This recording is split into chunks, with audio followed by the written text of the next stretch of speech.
ஜீரோக்கான மதிப்பு அப்படிங்கிறது எங்க இருந்து வருது?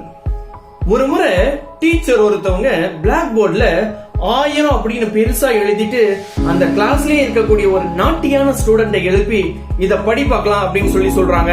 அவன் 1000 அப்படின்னு சொல்லி அழகா படிக்கிறான். வலது பக்கமா இன்னொரு ஜீரோவை ஆட் பண்ணிட்டு இப்ப படி அப்படின்றாங்க. 10,000 அப்படின்னு சொல்றான். இடது பக்கமா ஒரு ஜீரோவை ஆட் பண்றாங்க. ஆட் பண்ணிட்டு இப்ப படி பார்க்கலாம் அப்படின்றாங்க.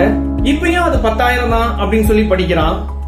அதுக்கு டீச்சர் சொல்றாங்க, அந்த 1க்கான மதிப்பும் அந்த 0க்கான மதிப்பும் ரெண்டும் ஒன்னா சேரும் போதுதான் ரொம்ப அதிகமா இருக்கு.